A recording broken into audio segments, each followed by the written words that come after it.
Scary Fables. I call her Susie. I've been selling wedding dresses for 5 years, and I'm not gonna lie, I'm damn good at it. I can tell what style a bride wants before she even says hello, and I pull commissions that make my coworkers hate me just a little. I'm good at reading people, at making them feel beautiful, at selling them their dream. But there's one thing about this job I didn't sign up for. Susie. Our shop is in this old town where movie stars used to hide away during the Golden Age. It's the kind of place with cobblestone streets, flickering gas lamps, and those massive oak doors that groan when you open them. We used to sell evening gowns in the 50s, but now it's mostly bridal and custom orders. It was late one night when I first met her. I was alone, closing the register, humming to myself about the takeout I was about to demolish, when I saw her, standing outside the glass door. She was tall, about 5'10", with honey blonde hair pinned in a French twist, pale ivory skin that didn't look real, and these light green eyes that practically glowed.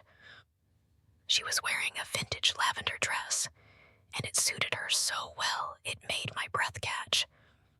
She knocked softly, apologizing for being last minute, saying she was eloping soon and needed to grab something off the rack. It happens a lot, brides rushing before courthouse elopements. I let her in. She went straight to our vintage rack, eyes locked on this classic Dior that everyone loved, but nobody bought because of the price tag. Cost isn't a factor, she said, touching the lace like it was something holy. God, I liked her already. She wanted to change alone. Fine by me. I went back to the register, scrolling on my phone, waiting for her to come out. I have a script I run in my head when brides step out of the dressing room. Oh, stunning! Your groom is going to cry when he sees you. But when she stepped out, I forgot how to breathe. She was radiant, spinning, laughing softly, tears in her eyes as she whispered, "Oh, this dress." She didn't want to try anything else, just that one. I told her it was perfect. I told her to change so we could ring it up, already mentally booking a vacation with the commission I was about to make. But she was taking too long, like way too long. "Miss," I called out, knocking lightly on the dressing room frame. No answer. I tried again. "Miss, do you need help with the zipper? They can catch sometimes." Nothing. So I pulled the curtain back, and I swear on everything I have ever loved, I will never forget what I saw. She was still in the Dior, but she was on fire, flames tearing up the dress, eating at her hair, skin, everything, but she didn't move. She just stood there, shaking violently, like something was holding her still. Her eyes were locked on me, wide and terrified, as she croaked out, "Help me!" I screamed, fell backwards so fast I felt the tips of my hair burn. I was sobbing as I ran for the fire extinguisher, dialing 911 with shaking hands, screaming to the dispatcher that there was a fire at the bridal shop on 5th.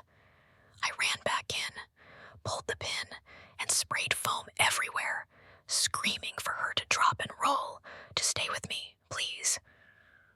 The sirens arrived, lights flashing in the windows. "They're here, miss. Stay calm," I yelled as I stepped forward through the foam. But she was gone. At first, I thought she had turned to ash, but the dressing room was clean. No fire, no smoke, nothing.